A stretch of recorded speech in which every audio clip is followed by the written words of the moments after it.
What is going on today? This is Daniel with Cuervo ATV. New Year's coming up, so happy New Year's to everyone. We're going on the 21 to 22 New Year's for guys watching later. But what we got today, what we're discussing is when and when not to do a big bore. So I get this question a lot of times. Guys are rebuilding an engine and say, well, why not just go big bore? And I'm going to overview and explain a lot of reasons why we don't just jump to big bore right away, and the reasons not to do that. So the main reason on the market is there's a bunch of crap on the market. A bunch of poor quality stuff that looks enticing because, oh, it's only $300 for a big bore kit. Well, there's a lot of junk out there. You're just going to cause yourself a lot of headache and problem, and go spiral of death of your ATV and your enjoyment there. So that's one reason. The next reason is cost. You do a proper big bore kit with a good piston, reconditioned cylinder, or the CPI cylinder.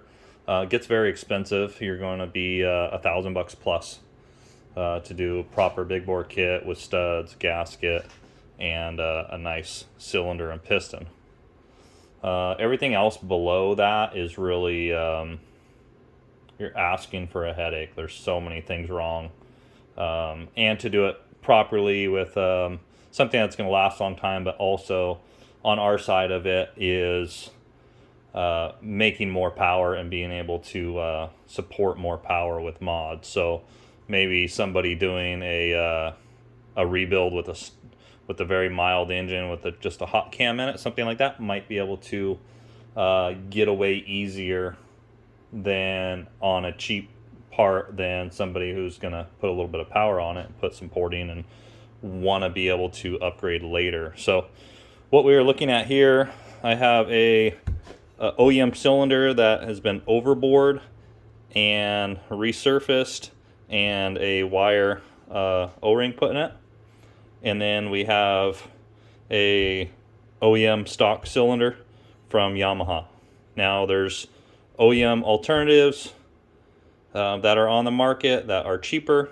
Same issue, same deal. They're Chinese, not cut to spec, not coated to spec, not finished properly.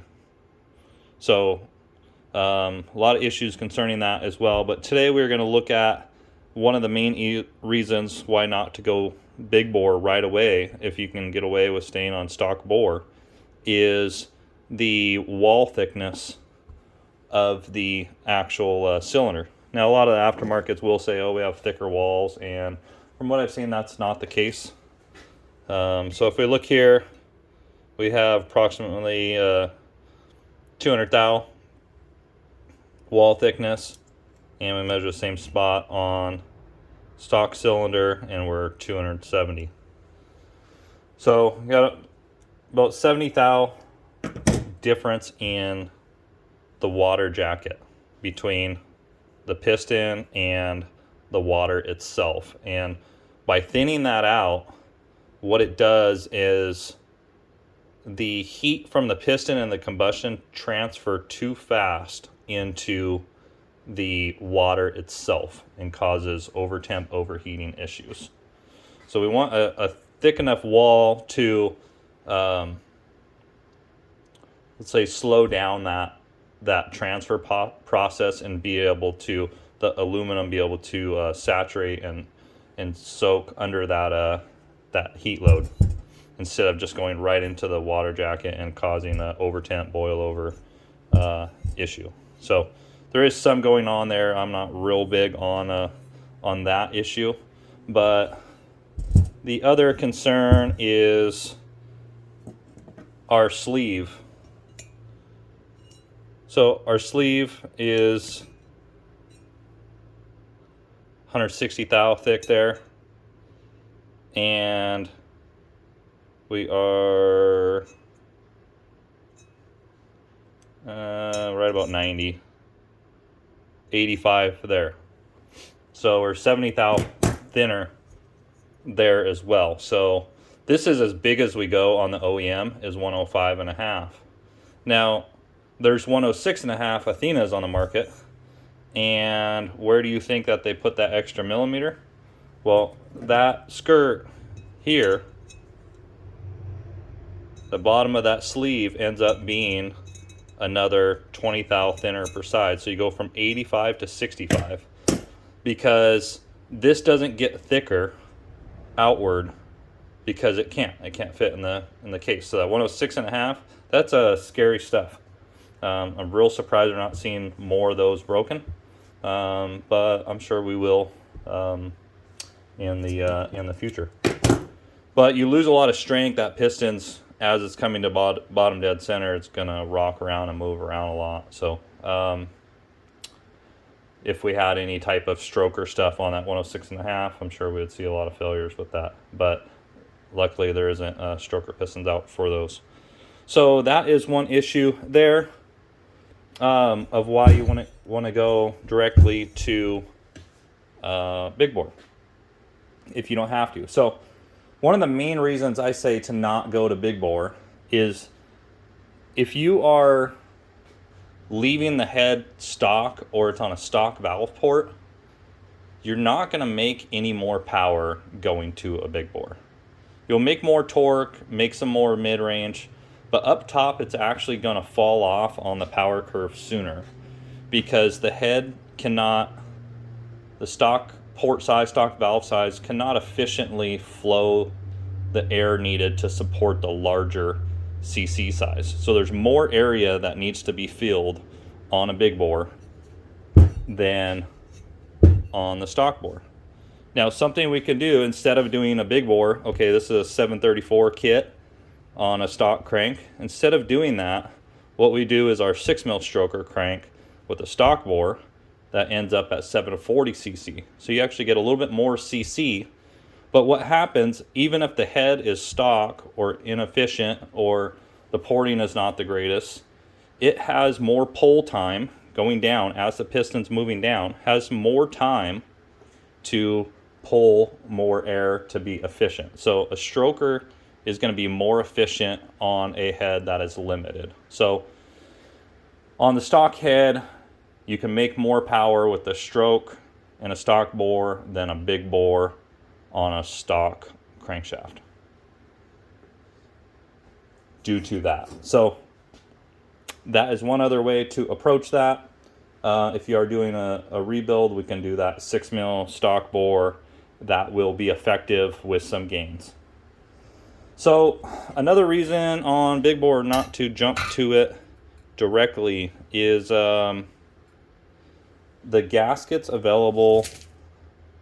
Everything on the market is not as good as the OEM gasket. So we have the SCE gasket, which works great. We put a lot of power on these with very few issues. We do add this O-ring on the cylinder to capture the built-in internal combustion seal. They call it ICS. There's a wire that's pressed in this gasket to help capture that so that does not move. So when you get a little bit of detonation or something, which always ends up occurring as we're pushing these things harder, that holds it in place a little better. So the other gasket option is this one, is the Kinematic Gasket. There is Chinese knockoffs of these once again. That's another reason why not to buy your $350 big bore kit, because it is not an actual Kinematic gasket, it is a Chinese copy. So 3-layer MLS gasket, from what I've found, does not work well on the Raptor 700 application. We decided to not run them at all. If somebody brings in an engine and wants to use their if they bring in parts, which is rare, I really don't like doing that, but if they bring in parts, want to use the MLS, I'll note it on the invoice that there is no warranty or no guarantee of that gasket functioning for any period of time. So even if we go to dyno and it blows on the dyno, that is their problem. So the OEM gasket of why it is different and why it is better than everything else on the market. Why this gasket and stained stock bore is the most reliable setup is how they manufacture this gasket. So it is 2 pieces, and you can see, let's see, you can see there in that corner where that's rolled over. Well, the internal compression area is actually that other side of that gasket formed and rolled back over on itself. That creates that that ridge for the combustion seal. And with the silicone that they have embedded on here, almost never have a problem with these. Extremely rare to have any type of head gasket leak or water leak, any of that sort. These go on really quick, really easy. Put them on dry. Extremely low problems.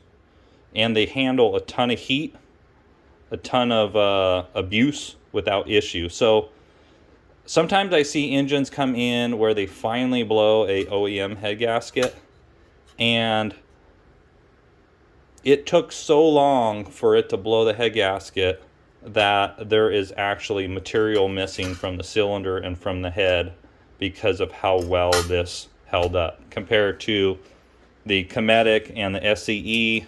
SCE tends to, if you lift the head or detonate a little bit, it will burn a little bit or flatten, and it'll run a little bit still, kind of get you home off the trail or whatever's going on there out of the dunes. The Kinematics, why I don't like them, is as soon as you push on that gasket or lift that head a little bit, you are dead in the water. You're not going anywhere.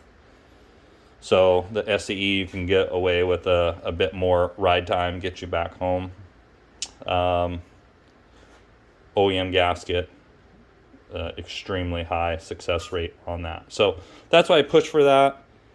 Keeping the stock bore, unless we're looking for more power, because on a stock bore, stock stroke, on pump gas, with doing a +1 head package with a bigger cam, bigger valves in it, it makes 70 horsepower real quick. On a higher compression piston, make into 75. On drag stuff, even we've made up to 90 horse on a stock cylinder.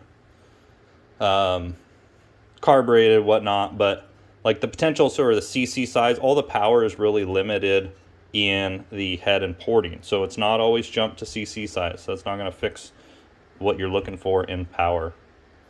So we do big bores on a lot of stuff. Recommend saying stock bore for as long as possible. So that is it for today. Hope that helps out on your decision making. Don't expect to jump to big bore and make a bunch of power unless you're doing head work. All right, guys, that is one for today. We are going to overview our stock bore 14.5 to 1 pistons here in a little bit, and that'll be next up. But Happy New Year's.